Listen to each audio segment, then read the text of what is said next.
திருச்சிற்றம்பலம். உலகெல்லாம் உணர்ந்து ஓதற்கு அறியவன் நில உலாவிய நிர்மலி வேணியன் அழகில் ஜோதியன் அமலத்தாடுவான் மலர் சிலம்படி வாழ்த்தி வணங்குவான். திருமுறையே சைவநெறி கருவூலம் செந்தமிழின் தேன்பாலாகும். திருமுறையே கைலையின் கண் சிவபெருமான் செவிமடுத்த செந்தமிழ் வேதம். திருமுறையே நடராஜன் கரம் வருந்த எழுதியருள் தெய்வ நூலாம். திருமுறையே சொக்கேசன் மதிமலே வாய் மலர்ந்தருளும் சிறப்பெற்றாமார். சிற்றம்பலம். அன்புடைய அடியார்கள் மக்களுக்கு முதலிலே என் பணிவான வணக்கத்தை தெரிவித்துக் கொள்கிறேன். இன்றைய தினம் தொண்டர்தம் பெருமை என்ற பொது தலைப்பிலே நாம் காண இருக்கின்ற நாயனார் திருக்குறிப்பு தொண்ட நாயனார். அவரை பற்றி நாம் இன்று காண இருக்கின்றோம். இதுவரையிலும் பார்த்த நிகழ்வுகள் சோழ நாட்டிலே நடந்த நிகழ்வுகளை பார்த்தோம். இப்பொழுது திருக்குறிப்பு தொண்ட நாயனார் வரலாறிலே தொண்டை நாடு சிறப்பு பெறுகிறது. இந்த தொண்டை நாட்டை பற்றி சேக்கிழார் பெருமான் சிறப்பாக சொல்லும் பொழுது நாட்டு சிறப்பு, நகர சிறப்பு, அந்த நகரங்களிலே குறிஞ்சி நிலம், முல்லை நிலம், மருத நிலம், நெய்தல் நிலம், முல்லையும் மருதமும் குறிஞ்சியும் முல்லையும் உரைமையை தெரிந்து நல்லியல் வழிந்து நடுங்குதையிலிருந்து பாலை என்பதோர் வடிவம் கொள்ளும் என்பது தொல்காப்பிய சூத்திரம். அந்த மாதிரி முல்லையும் குறிஞ்சியும் உரைமை தெரிந்த அந்த பாலை நிலம், அது 5 வகை நிலங்களினுடைய வளமைகளும் அந்தந்த நிலங்களுக்குரிய வாழ்க்கை முறைகளும் இந்த திருக்குறிப்பு தொண்ட நாயனார் வரலாறிலே வருகின்ற தொண்டை நாட்டின் சிறப்பாக பேசப்படுகிறது. அதிலே மக்கள் வணிகர் வாழ்கின்ற நிலை, அங்கே வாழ்கின்ற மக்கள் ஒவ்வொருவருடைய நிலையும் பற்றி சிறப்பாக பேசப்படுகிறது. அங்கே எழுந்தருளி இருக்கின்றார் குமரன் முருகப்பெருமான், அது குமரக்கோட்டம். அம்மை காமாட்சி அம்மை, அது காமக்கோட்டம். நம்முடைய பெருமான் எழுந்திருக்க சிவபெருமான் எழுந்திருக்கிறது ஏகாம்பரநாதர், ஏகாம்பரேஸ்வரர். அப்படி அந்த காஞ்சிபுரத்தினுடைய வளமைகள்லாம் எத்தனையோ உண்டு. அத்தனையும் சொல்லி அந்த ஒரு நிலையிலே திருக்குறிப்பு தொண்டருடைய வரலாற்றை சொல்லுகிறார் நம்முடைய சேக்கிழார். அதிலே நாம் பிற்பாடு நாம் பார்ப்போம். இப்பொழுது திருக்குறிப்பு தொண்ட நாயனாரை மட்டுமே பார்ப்போம். ஏன்னா இது ஒரு 4-5 பகுதிகளாக மாறிவிடும். அதில் காசியில் காசிக்கு வாசி காஞ்சி, புண்ணிய தலங்களில் 7ல் 1 காஞ்சி, இன்னொன்று காசி. காஞ்சி காசி என்பதற்கு ஒரே ஒரு எழுத்தான் வித்தியாசம். காஞ்சி ஞகர ஒற்று மெல்லினம், அது எடுத்துட்டா காசி, அதுவும் காசி, இதுவும் காசி. காசிக்கு இணையாக இருப்பது காஞ்சி, காஞ்சிக்கு இணையாக இருப்பது காசி என்று நம்முடைய பெரியோர்கள் 2 தலங்களுடைய சிறப்பையும் சொல்லி இருக்கிறார்கள். அப்படி சொல்லும் பொழுது முக்கியமான சிறப்பு நம்முடைய அம்மை, உலகையாளும் அம்மை, அகிலாண்ட கோடி பிரம்மாண்ட நாயகி பார்வதி தேவியார் அப்பனை வேண்டி உலக மக்களுக்காக, உலக உயிர்களுக்காக தவம் இருந்து, வரம் இருந்து, தவம் இருந்து பெயர் பெற்ற தலம். கம்பையாறு ஓடுகிறது. கம்பையாற்றின் நதிக்கரையிலே, இந்த கம்பையாற்றின் கரையிலே இறைவனை எழுந்தருளச் செய்து, மாமரத்தின் கீழாக இறைவனை எழுந்தருளச் செய்து வழிபட்டு வருகின்றாள் அம்மை. இறைவன் காட்சி கொடுத்தார், வரம் கொடுக்கின்றார். அதனிடையே பல்வேறு நிகழ்வுகள் உண்டு. இப்பொழுதுமே இறைவன் சோதிப்பார் அல்லவா, அந்த சோதனை அம்மைக்கும் உண்டு. அப்படி காட்சி கொடுத்தவர் கம்பையாற்றை பெருக செய்து சோதனையும் தந்து அன்னை மீண்டும் தன்னுடைய பூசை சேவனை நடத்துவதற்கு வரவும் தந்தார். அந்த வரத்தோடு அம்மை கேட்கின்றார், நான் 32 அறங்கள் இந்த காஞ்சி மாநகரிலே இருந்து நான் செய்ய வேண்டும், அதற்குரிய வகையை நீங்கள் அருள வேண்டும் என்று கேட்கின்றார். தந்தேன் என்கின்றார். அதே போல இந்த காசியிலே, காசிக்கு நிகரான காஞ்சியிலே வாழ்கின்ற மக்கள் எப்படிப்பட்டவர்கள் என்றால், தீயவை என்பது சிந்தையிலும் கருதாத தூயவர்கள். அந்த காஞ்சியிலே வாழ்கின்ற மக்கள் அத்துணை பேருக்கும் எந்த தவறு செய்தாலும் மன்னித்து நீ அருள வேண்டும். ஒன்றே ஒன்றை மன்னிக்க வேண்டாம், சிவ அபராதத்தை மன்னிக்க வேண்டாம். அந்த சிவ அபராதம் தவிர, அதாவது சிவனை நிந்திப்பது தவிர எந்த குற்றம் செய்திருந்தாலும் இறைவன் பொறுத்தருள வேண்டும் என்று அம்மை வேண்டிக் கொள்கிறார். உடனே அம்மைக்கு ஐயன் வரம் கொடுக்கின்றார். அப்படி என்றால் அந்த காஞ்சி மாநகரத்தினுடைய பெருமை, அங்கு வாழ்கின்ற மக்களுடைய பெருமையை நினைத்துக் கொள்ள வேண்டும். அந்த மாநகரத்திலே ஒரு ஓரத்திலே சொல்லுவார்கள், என்னவென்று சொல்லுவார்கள் என்றால், அந்த மாநகரத்தினுடைய காஞ்சி மாநகரின் ஒரு மருங்கிலே என்று சேக்கிழார் பெருமான் சொல்லுகின்றார்.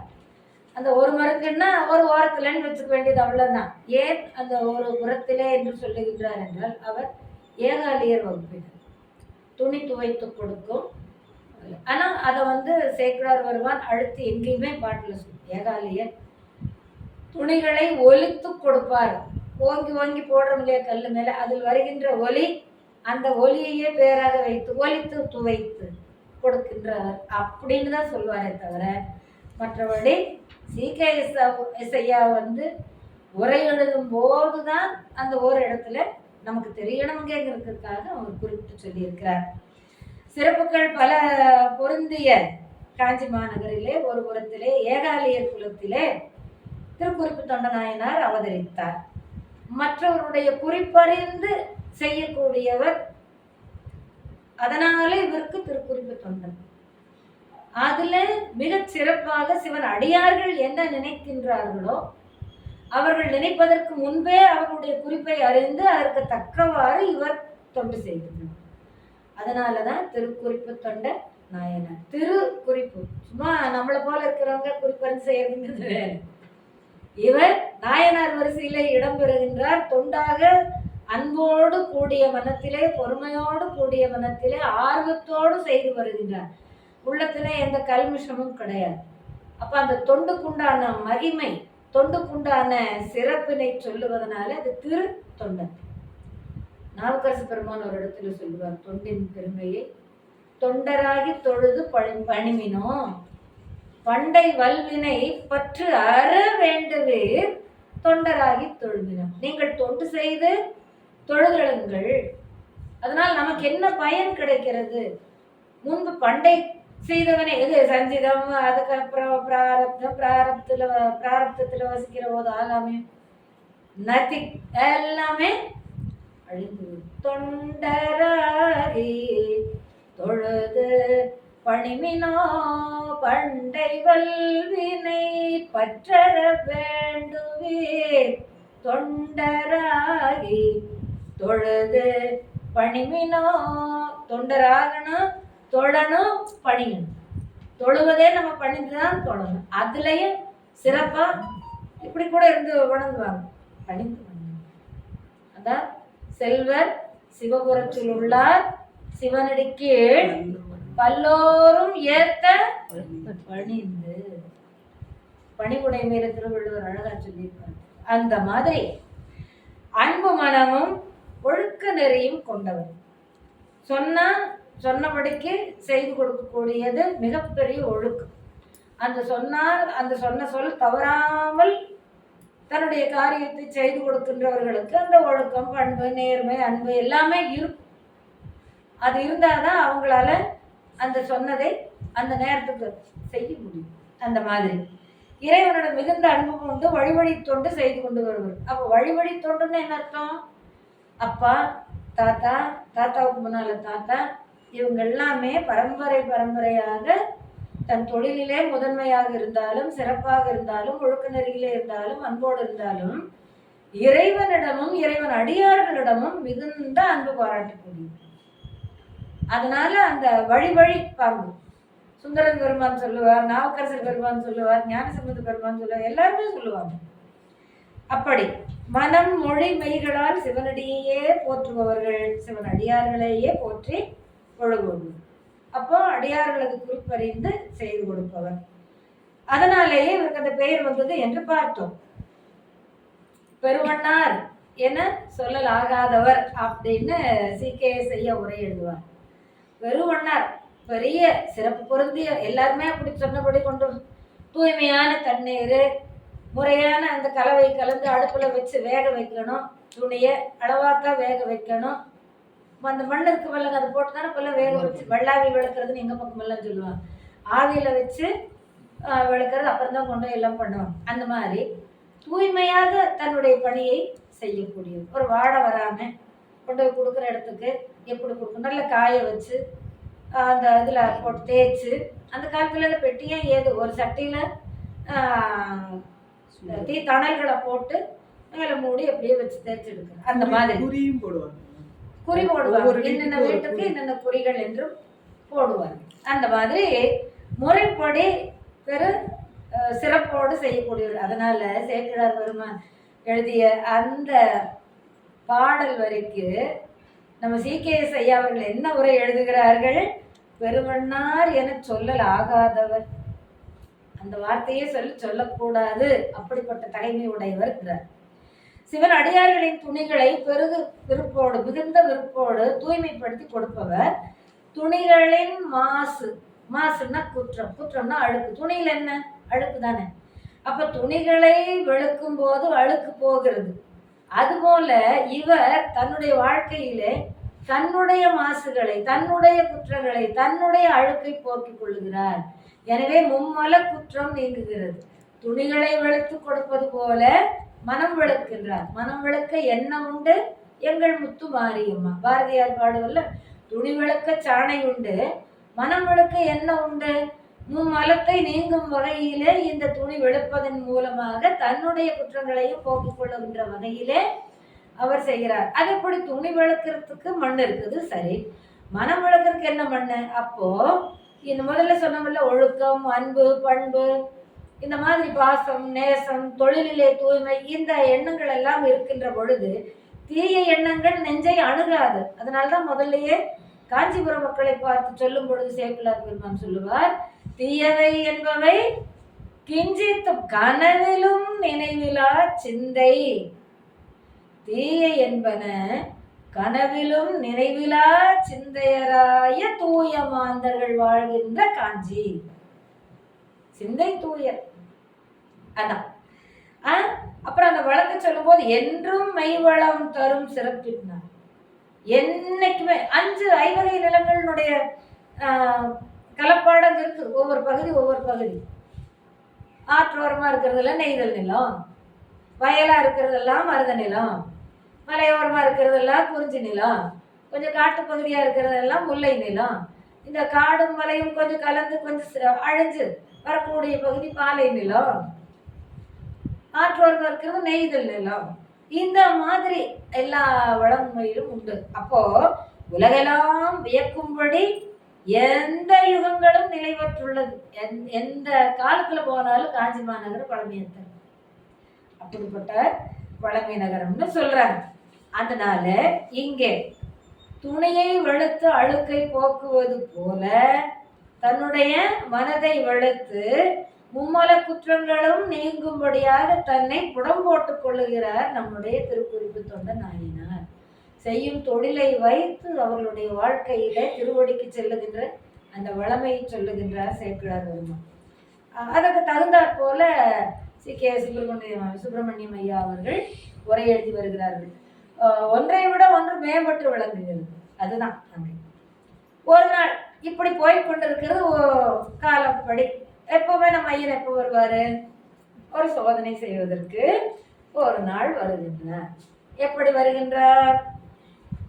இவரது எப்பவுமே எந்த நாயனாருடைய தன்மை சொல்லும் பொழுது இவருடைய உண்மை தன்மையை உலகெல்லாம் அறிந்து அவருடைய மேன்மையை உணர வேண்டும் என்பது ஒன்று.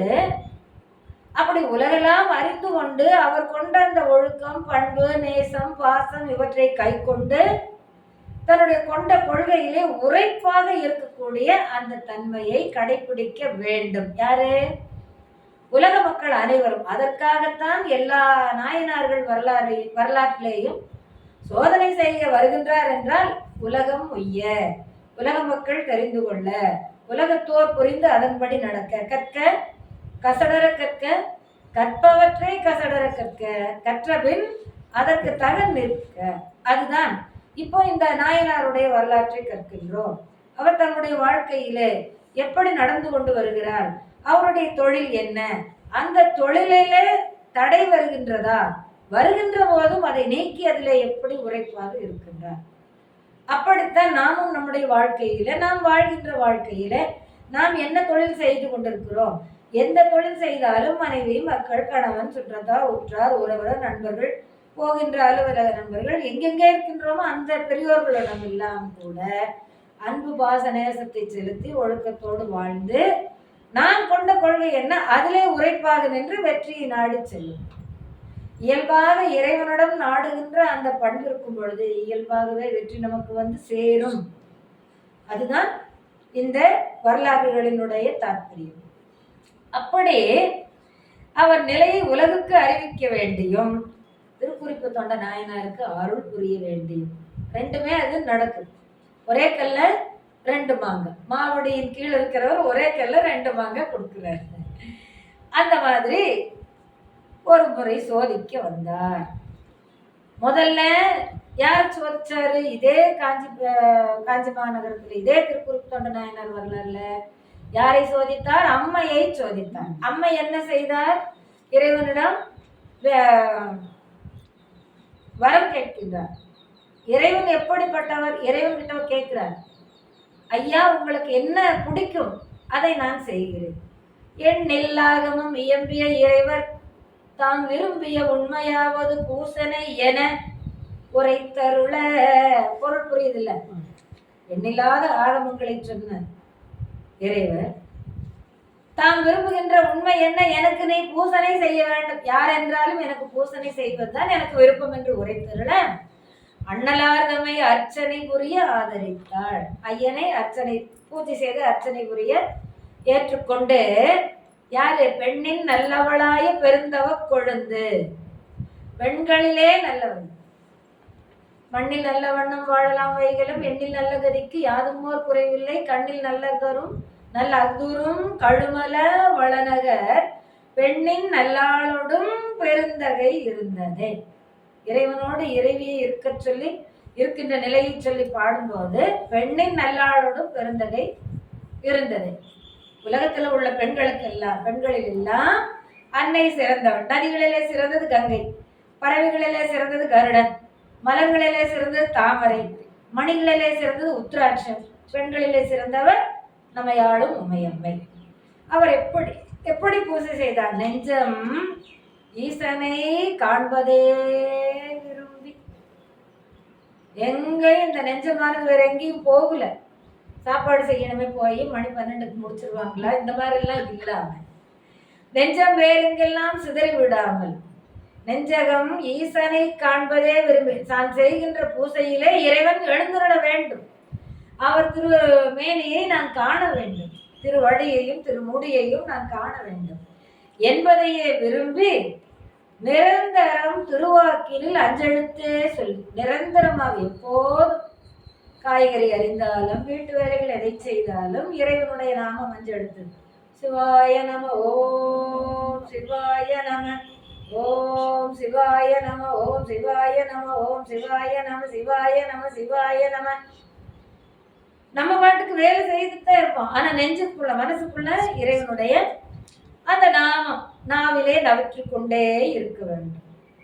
இப்படி நான் நிரந்தரம் திருவாக்கினில் நிகழ்வது அஞ்செழுத்துமே ஆக ஆளுடைய அம்மை செம்மையான மலர் கைகளால் மலர்களை எடுத்து இறைவனுக்கு போட்டு பூசித்தார். அப்ப கைகளுக்கு என்ன வேலை? மலர்களை எடுத்து இறைவனை வணங்குவது. இது திருநாவுக்கரசர் பாடிய அங்க மாலை நம்ம ஞாபகம் இந்த இடத்துல சேர்த்துக்கலாம். நீங்க இப்படி இறைவனை வணங்கி தவம் புரிய தனித்திருந்து மாவின் கீழிருந்து அம்மை தவம் செய்த போது அவரை சோதிக்க வருகிறார். என்ன செய்கிறார்? கம்பமா நதியை பெருக்கெடுத்து விட்டு விடுகிறார்.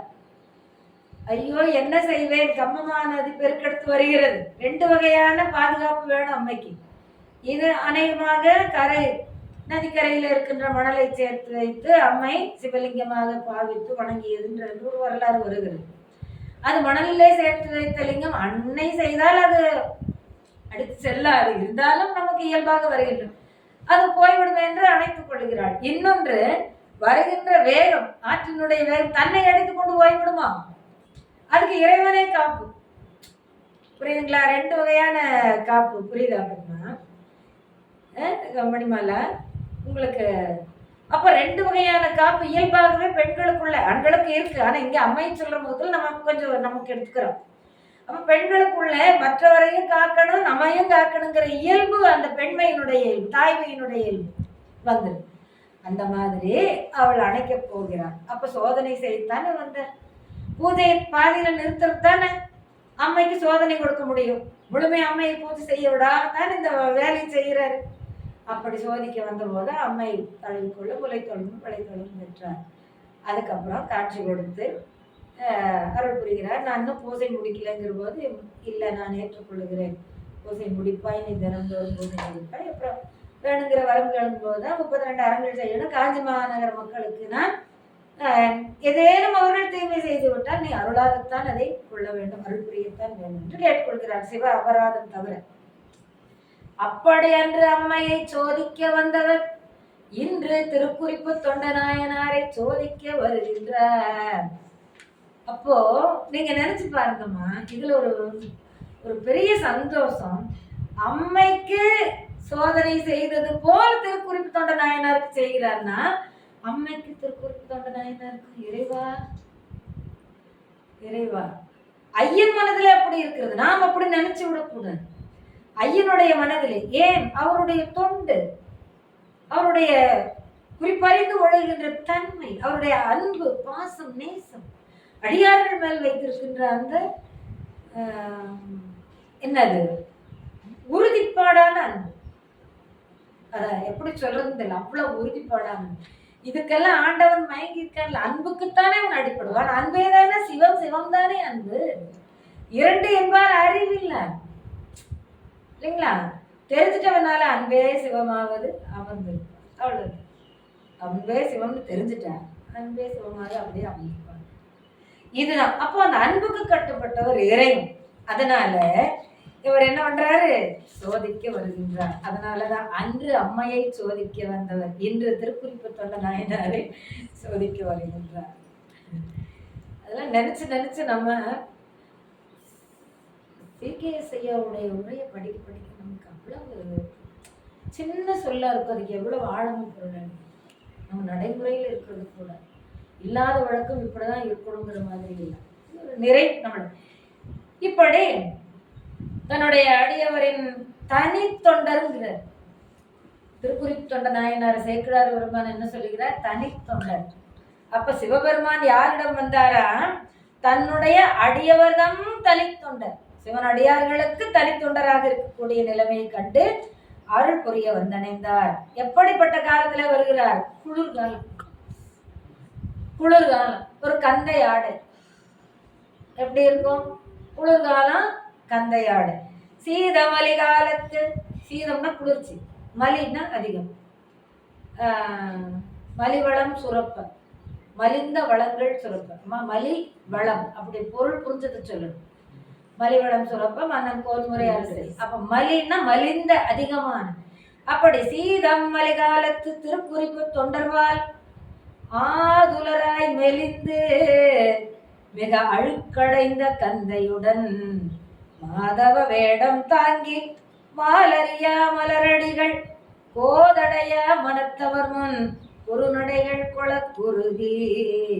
வேக வேகமா வராரு குறுநடை, குழந்தை நடந்து வருவாருங்க, அந்த மாதிரி வேகமா. சீதம்மலி காலத்து திருக்குறிப்பு தொண்ட நாயனார்வால் ஆதுலராய். ஆதுலர்னா என்னப்பா? ஏழை. ஆதுலர்னா ஒரு ஏழை எப்படி இருப்பான்? ரொம்ப கந்தலான ஆடை உடுத்து, இல்லைன்னா கிளியாம இருக்கும், ஒரு அழுக்கு படிந்த ஆடை உடுத்து. கந்தல்னாலே ஆடை, அது கிழிந்த ஆடைக்கு தான் அது சொல்றது வழக்கம். ஒரு ஆடை, ஒரு அழுக்கேறிய ஆடை.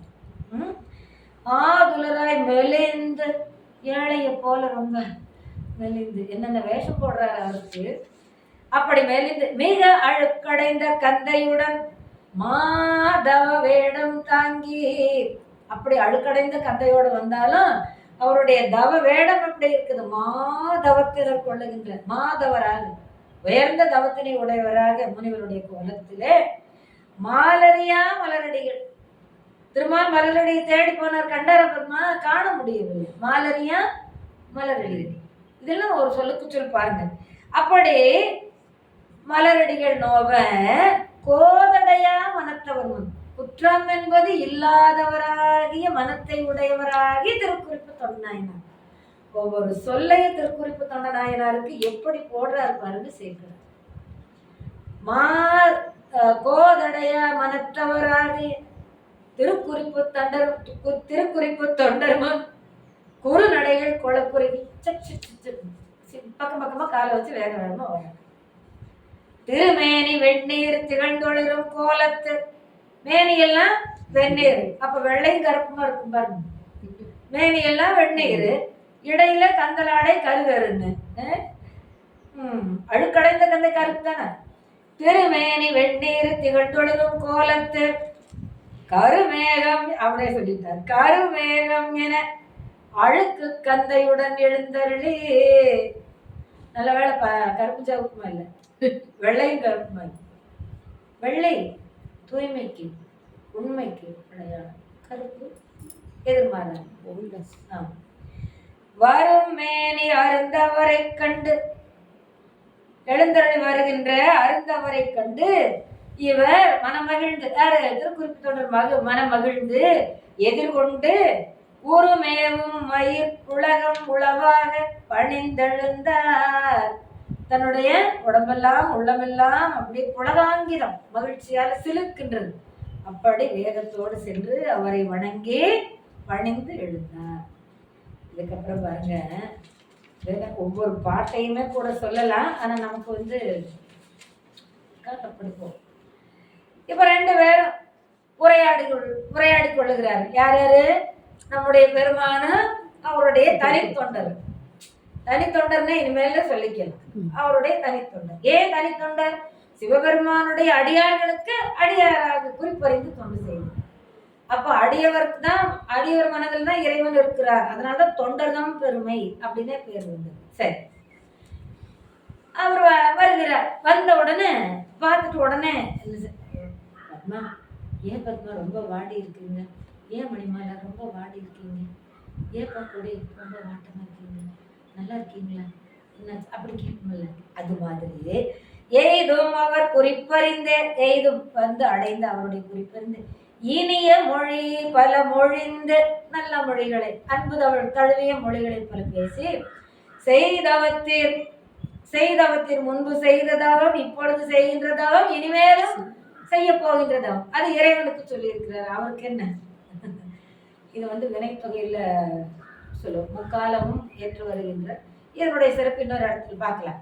செய்தவத்தில் திருமேனி இழைத்திருந்து, சிவமேனி உங்களுடைய திருமேனி இழைச்சிருக்குதே. அவர் எப்படி வந்தார்? மெலிந்து, மாதுளராய் மெலிந்து தானே வந்தாரு. அதை பார்த்துன்னே அப்போ அந்த சொல்லுக்கு இவருக்கு பேசுற பேச்சுக்கு பொருத்தம் இருக்கணும்ல. அங்க சொல்லிவிட்டால் மட்டும் போதாது, அதற்கு தகுந்த வினா இவரிடமிருந்து, இவர் பேச்சு அவரிடமிருந்து அமைய வேண்டும். எப்படி எல்லாம் அப்படியே மடைகிருந்த வெள்ளமென பாய்கின்ற பாக்களிலே இப்படி எல்லாம் எப்படி நினைச்சு பாருங்க. அவர் ஆதுலராய் மெலிந்து வந்தார், அதற்கு தக்கவாறு கேட்கின்றார். இனிய மொழிகள் பல மொழிந்து செய்தவத்தீர் திருமேனி இழைத்திருந்தது என்ன? ஏன் இப்படி உங்கள் திருமேனி இழைத்திருக்கிறது? நான் கேட்கிற குரல்ல கேட்கல, அவர் மெதுவா ஏன் தங்கள் திருமேனி இப்படி இழைத்திருக்கிறது என்று கேட்டுக்கொண்டே கைதொழுது, கந்தையினை தந்தருளும் கழுவன், நீங்கள் உடுத்தி இருக்கின்ற அந்த ஆடையை அழுக்கடைந்து இருக்கின்றது, அதனாலதான் அந்த மெலிவு சோர்வு எல்லாமே தெரியுது. அப்படித்தான் பார்த்தாலே. காமேஷ் பிச்சையா? சுந்தர் பிச்சை. அப்போ அந்த தோற்றம் அவருக்கு மெலிவு, அதை காட்டுவது அழுக்கடைந்த கந்தை. தாருங்கள் அந்த கந்தையை நான் கழுவி தருகின்றேன், கழுவ என்றார். இப்படி இவர் பேசுகிறார். அடுத்தது யார் பதில் சொல்லுவார்? பெருமான் சொல்லுவாரு. மைதிகள் கண்டம் கறந்த மாதவத்தோர் அருள் செய்வார், மை திகழ் கண்டம், அந்த கருப்பு விஷம் கொடுத்தனுடைய அடையாளம். கண்டம்னா கழுத்து. அந்த கழுத்தை மறைத்து கொண்டு வருகிறார். தெரியும்படி வந்தால் பெருமான் ஆகி விடுவாரு. அதை மறைத்து கொண்டு வந்து அந்த கருப்பை ஆடை மேல் காட்டி விட்டாரு. அழுக்கடைந்த கந்தை. அப்படிதான் நம்ம எடுத்துக்கணும்ப்பா. யோசிச்சு பாருங்க. அப்படி அருள் செய்கிறார். என்ன அருள் செய்கிறார்னா பேசுறார் அப்படின்னு இந்த இடத்துல அர்த்தம். இக்கந்தை அழுக்கேறி எடுக்க ஒண்ணாது. இந்த அழுக்கடைந்தது எடுக்கவே முடியாது. ஏனெனும் யான் மெய் கொண்ட குளிருக்கு உடைந்து விட மாட்டேன். அந்த கந்தையை எடுக்காததுக்கு ரெண்டு காரணம். நஞ்சு போயிருக்கிறது ஒண்ணு, குளிர் காலம், சீதாமலை காலத்து குளிர்காலம், குளிர் தாங்க முடியாது. வயோதிக கோலம் தவ கோலத்தில் தான் வர. இருந்தாலும் பரவாயில்ல, குளிர்னால நான் உடஞ்சிட மாட்டேன் என்றாலும் மேல் கடற்பால் அக்குன்றம் வெங்கதிரோன் அணைவதன் முன் தருவீரேல். மேற்கு பக்கம் மலையில கதிரவன் சென்று மறைவதற்கு முன்னால எனக்கு இந்த துணையை நீ எடுத்து கொண்டு வந்து தரணும். தருவீரேல் கை கொண்டு போய் ஒலித்து கொடுவாரு. கடிது எடுத்துக்கொண்டு போய் ஒலித்து கொடுவாரு அப்படின்னா துவைத்து கொண்டு வாரு. கடிது வேகமாக. ஐயனே அவ்வளமே செய்கின்றேன், இன்று அந்திவிடம் முன்னர் கொண்டு வந்து தருகின்றேன் என்று சொல்லி வாங்கி கொண்டு வேகமாக மறுபடியும் சொல்லுகிறார். கந்தை இது ஒலித்து பாருங்க எத்தனை கந்தை இது ஒலித்து உனக்கி கடிது இன்றே தர வேண்டும். ஒலிக்கணும், அதப்புறம் உணக்கணும். ஒலித்துங்கிறதுல ரெண்டு விஷயம். நல்ல தண்ணியில முழுக்காட்டணும். அந்த அந்த துவைக்கக்கூடிய மருந்து கலவை அதை தண்ணியை கொதிக்க வச்சு போடணும். துணிகள் எல்லாம் அமுக்கணும், அதில் ஆவி வர மாதிரி வைக்கணும். அதுக்கப்புறம் ஆவி வந்த பின்னால் எடுத்து வெளுக்கணும். வெளுத்து நல்லா அலசினதுனால வெயில நல்லா உணக்கணும். உணக்குதல்னா காய வைத்தல். உனக்குடை பெருந்துரை பெருமான் நாமங்கள் பேசுவார் உனக்கில்லாத ஓர் வித்து மேல் விளையாமல், அந்த திருவாசகத்துல நீங்க படிச்சிருப்பீங்க. அப்படி காய வைக்கணும், அது வேகமா வரணும், அதை இன்னைக்க தந்தாங்க என்று மறுபடியும் சொல்லி தரவில்லை என்றால் இந்த உடற்கு இடர் செய்தீர், இந்த உடற்கு இடர் செய்தீர். கந்தையை ஒலித்து உனக்கே கடிது இன்று தர வேண்டும். தரவில்லை என்றால் இந்த உடலுக்கு, அவருடைய உடலை காட்டுறார், இந்த உடலுக்கு இடர் செய்தீர் ஆவீர் என்று சொல்லி கந்தையை கொடுக்கிறார். இப்போ இறைவனுக்கு உடல் உயிர் அப்படிங்கிறதெல்லாம் இந்த உடலுக்கு எப்படி இடர் செய்ய முடியும்? அப்ப யோசிச்சு பார்க்கணும். இறைவனுடைய உடம்பாக நாம் கருதுவது என்ன? உலக உயிர்களாகிய நாம். உலக உயிர்களாகிய நாம் எல்லாம் தான் அவருக்கு உடம்பு. நமக்கு உடம்பு இருக்குது, உயிரும் இருக்குது. நம்முடைய உயிருக்குள்ளே அவன் இருக்கிறான், அவருடைய உயிருக்குள்ளே நாம் இருக்கிறோம்.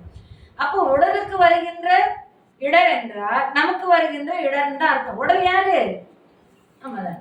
ஆனா அந்த உடலுக்குள்ள இருக்கிற உயிருக்குள்ள உயிராக இருக்கிறார் இறைவன். அதனால உயிருக்கு ஒன்றும் பாதிப்பில்லை. அப்ப இறைவன் சொன்னது என்ன? சேக்கிழார் சொன்னது என்ன? உரையாசிரியர் உரை எழுதியது என்ன? உயிருக்கு உடல் மூலமாகவே துன்பம் வரும், உடல் மூலமாகத்தான் துன்பம் வரும். உடலை பற்றிய துன்பம் உள்ள இருக்கும் இறைவனாகிய என்னை தாக்காது. உயிருக்கு உயிராக இருக்கின்றான் நான், எனவே எனக்கு உடலைத்தான் தாக்குமே தவிர உயிரை தாக்காது. இந்த உலகத்து உயிர்கள் எல்லாம் என் உடல், உயிருக்கு உயிராய் நான் நிற்கின்றேன், எனவே என்னை தாக்காதுங்கிற கருத்துல இந்த உடலுக்கு இடர் செய்தீர். தொண்டனாரும் குறித்த நேரத்தில் கொடுப்பதாக எடுத்துக்கொண்டு சென்று நீர் தடத்திலே உரியபடி தோய்த்து புழுக்கி வெள்ளாவி வைக்கிறது. நம்ம பக்கம் வெள்ளாவி வைக்கிறது இருக்கும். பிரி தொலிக்க தனித்தனியா பிரிந்து மறுபடியும் புகும் பொழுது திருவருளால் எல்லாம் துவைச்சு அலசியாச்சு, காய போட வராது. அங்கிருந்து எடுத்துட்டு கரைக்கு வர்றதுக்குள்ளேயே மழையோ மழை, மழையோ மழை. என்ன செய்யறது? கொஞ்ச நேரம் விட்டுரும், கொஞ்ச நேரம் விட்டுரு பார்க்கலாம், கொஞ்ச நேரம் விட்டுரு பார்க்கலாம். எப்படி வெயில் வரும்? உனக்கு கொண்டு கொடுத்துடலாம். திருவருளால் வருகின்ற மழை அதனால அது எப்படி இருக்கும்? சோதிக்க வந்த மழை எப்படி இருக்கும்? இவரை சாதிக்க விடுமா? மழையோ மழை நிற்கவே இல்லை, பொழிந்து தள்ளியது. இறைவா, நான் என்ன செய்வேன்? இப்படி ஓயாது மழை பெய்கிறதே. ஓயாத மழை, பகலும் போயது, பகல் பொழுதும் போயிடுச்சு. அப்பதான் நினைக்கிறார், அடடா, நம்ம வீட்டுக்கு கொண்டு போய் நல்லா புழிஞ்சு போட்டு தூக்குல போட்டு காத்துலயாவது உனக்கு இருக்கலாமே, இறைவனுக்கு குறித்த நேரத்திலே கொண்டு வந்து கொடுத்துருக்கலாமே. பொழுது போயிருச்சு, நான் சிவநந்தை செய்து விட்டேனே, அடியவர்களிடத்திலே என்னுடைய குற்றையவள் பொய்த்து விட்டதே, அழித்து விட்டதே, நான் என்ன செய்வேன் என்று சொல்லி இந்த வருத்தத்தை எல்லாம் விட இறைவனுடைய திருமேனி குளிரால் வாடுமே, அந்த பெரிய தீங்கை நான் இழைத்து விட்டேனே, நான் இனி என்ன செய்வது? சரி, இனி என்னால் எதுவும் செய்ய முடியாது. உரிய நேரத்தில் உனக்கி வேகமாக கொண்டு சென்று இன்றே இந்த ஆடையை இறைவனிடம் மாதவத்தாரிடம் சேர்க்க முடியாது. இனி எனக்கு செய்வதென்று அறியேன். எத்தனையோ பிழைகளை செய்து விட்டேன், இறைவனுடைய மேனிக்கு வருத்தம் கொடுத்து விட்டேன், அடியவரிடத்து நான் சொல்லுகின்ற வாக்கையும் தவற விட்டு விட்டேன். நான் இனி இருந்து என்ன பயன்? வாக்கு தவறினால் இருக்கக்கூடாது, அடியவருக்கு நிந்தை செய்தால் இருக்கக்கூடாது. ஏனென்றால் கொண்ட கொள்கையில இழுக்கு. இனிமேல் எந்த வகையிலும் இந்த ஆடையை உனக்கு கொண்டு போய் ஐயனிடம் சேர்க்க முடியாது. இனி நான் இருந்தென்ன இறந்தென்ன என்று சொல்லி தான் துவைக்க வைத்திருந்த அந்த கல்லிலேயே தலையை மோதினார். தலையை மோதுகின்றார். யார் போல? ஞாபகம் வரணுமே, பொல்லா பிள்ளையாரு வணங்கினார் அல்லவா அடியார். பொல்லா பிள்ளையாரை தனக்கு பாடம் சொல்லிக் கொடுக்க வரவில்லையே என்று நாரையூர் நம்பி கல்லில் அடித்து கொண்டார். அப்போ விநாயகர் பெருமான், சரி நான் உன்னை பள்ளிக்கூடத்துக்கு அனுப்புறேன், நானே பாடம் சொல்லித்தரேன் வந்தாரு இல்லைங்களா? திருமுறை கண்டெடுத்த வரலாறு அதுல ஞாபகம் அங்கங்க நமக்கு தொட்டுக்கணும், அப்போ அந்த ஞாபகம் நிற்கும். அதுக்காக தான் அப்போது கல்லிலே மோதுகின்றார். அப்போது ஐயனுடைய அணிவளை தழும்பேற்ற கை வந்து மலர் சிங்கை வந்து அவரது தலையை பற்றி கொண்டு தடுத்தது. தலையை மோதுகின்றார். அப்பொழுது இந்த மலர் செங்கை வந்து தடுக்கின்றது. அதுக்கு ஒரு அழகான பொருளை துணையாக கொடுக்கிறார். அணிவளை தாங்கிய அணிவளை தழும்பேற்ற ஐயனுக்கு அது மலர் செங்கை. அது வந்து என்னாச்சு? தடுத்தது. ஆச்சரியம், என்னடா இது கல் மாதிரி இல்லையே, மென்மையான மலர் போன்ற கையாக இருக்கிறதே என்று நிமிர்வதற்குள்ளாக புனல் மழை ஓய்ந்தது, பூமழை பொழிந்தது. புனல் மழை ஓய்ந்தது, பூமழை பொழிந்தது. ஏகாம்பரநாதர் தனது காமாட்சி அம்மையாருடன் இடப வாகனத்தில் எழுந்தருளி காட்சி தந்து திருக்குறிப்பு தொண்டரே என்று அருள் புரிந்தார். அவர் நிமிர்ந்து பார்க்கின்றார், கைகூப்பி தொழுகின்றார். தொண்டர் என்ன செய்வது? பேச்சு வரவில்லை, மூச்சு விடுகிறாரா என்று தெரியவில்லை. அங்கான் நிற்கின்றார். பேசுகிறார் இறைவன், உனது அன்பின் தன்மையை உலகிற்கும் அறிவித்தோம். நீயும் இனி நம்முடைய நிலைத்த சிவலோகத்தில் பிரியாது வாழ்வாய் என்று அருள் புரிந்து ஏகாம்பரத்தில் எழுந்தருளினார். நம்முடைய நிலைத்த சிவலோகத்தில் பிரியாது வாழ்வார், மண்ணுலகில் வாழ்வார். மண்ணுலகு, என்னுடைய உலகம் மண்ணுலகம், 2 சுழி நகரம். நிலைத்தது, மண்ணுதல்னா நிலைத்தது. இப்ப நாம வாழ்ற உலகம் எல்லாம் என்னது? நிலையில்லாதது, நிலையற்று, எந்த நேரம் எங்கெங்கே எப்படி போகும்போமோ இயற்கை நிலையில்லாதது. இந்த உலகத்தில் வாழ்வதை விட்டு என்னுடைய நிலையாக வாழ்கின்ற சிவலோகத்துக்கு எழுந்தருள் என்று சொல்லி அருள் புரிந்தார். முன் அவரை நேர் நோக்கி முக்கண்ணர் உலகும் நின் நிலைமை அறிவித்தோம். நீயும் இனி நீடிய நம் மண்ணுலகு பிரியாது வைகுவாய் என அருளே. அந்நிலையை எழுந்தருளே. அணி ஏகாம்பரம் அணைந்தார். அவரும் சென்று விட்டார். அது வந்தது கொண்டு வாராது முடித்தல்ங்கிற அவரும் இறைவனோடு சென்று சிவலோகம் சேர்ந்தார். அவர் ஏகாம்பரம் சேர்ந்தார். பக்கத்தில் இருக்கிற கோயில் ஏகாம்பரம்னாலும் நம்ம சிவலோகம் தான். இவரும் சென்று அடைந்தார். என்னே பேர் கம்பம் ஏகாம்பரம், ஏகாம்பரநாதர். நாதர்னா தலைவர், அம்பரம்னா மா மா கனி ஆம்பரம். ஏக அம்பரம் ஒரே ஒன்று, சிறப்பு பெற்றது, தனித்திருப்பது, ஒப்பில்லாதது, அது ஏகாம்பரநாதர். அதனாலதான் காஞ்சி ஏகாம்பரநாதர் கோயில்னு பேரு. இன்னொன்னு கம்பம்னா நடுக்கம். கம்பையார் பாய்ந்து வந்த போது அன்னை நடுங்கினாள். கம்புதல் அப்படின்னா நடுக்கை. ஒரு பாட்டு சற்று நினைக்கணும். உடல் கம்பித்து மெய் புலகித்துன்னு வரும். மாணிக்க வாசகருடைய இதுலேயும் வரும், நாவுக்கரசர் பெருமான்லையும் வரும். உடல் கம்பித்து, உடல் நடுங்கி, உடம்பெல்லாம் தண்ணி வேர்த்து நடுங்கி, ஒரு துன்பமான நிலை அல்லது ஒரு இன்பமான மேலோங்கி இன்ப நிலை வந்தாலும் உடல் நடுங்கும். அதனால் அது ஏகாம்பரம் என்று பெயர் பெற்றது. இப்படி இந்த நம்முடைய திருக்குறிப்பு தொண்ட நாயனார் காஞ்சியிலே, சிறப்பு பெற்ற காஞ்சியிலே பல பல புனித இடங்கள் உண்டு. என்ன அப்படின்னா, காஞ்சிக்கு நிறைய சிறப்பு சொல்லியிருக்கிறாங்க. அதுல இவர் திருவருள் சேர்ந்தது முத்தீசர் கோயில். முத்தீசர் கோயில் என்ற இடத்துல இருந்து கொண்டுதான் திருக்குறிப்பு தொண்ட நாயனார் இறைவன் காட்சி பெற்று சிவலோகத்திலே சேர்ந்தது. அப்படி திருக்குறிப்பு தொண்ட நாயனார் நின் நிலைமை அறிவித்தோம் நீ யுமினி நீடியனம் மண் உலகு பிரியாது வைகுவா என அருளி அம்மையோடு அப்பனாய் வந்து அருள் புரிந்தார் சிவபெருமான். முத்தீசர் கோயிலிலே அருள் பெற்றார், சிவலோக பதவி பெற்றார் திருக்குறிப்பு தொண்ட நாயனார் என்று சொல்லி அவரது திருவரலாற்றை இயன்றவரை நானும் இறைவன் திருவருளால் முடித்திருக்கின்றோம் என்று சொல்லி நிறைவு செய்வோம். வான்மகில் வாழாது பெய்க மலை வளம் சுரக்க மன்னன் கோன்முறை அரசு செய்க குறைவில்லாது நிகழ் வாழ்க நான்மறை அறங்கள் ஓங்க நற்றவம் வேள்வி மல்க மேன்மைகள் சைவ நீதி விளங்குக உலகம் எல்லாம்.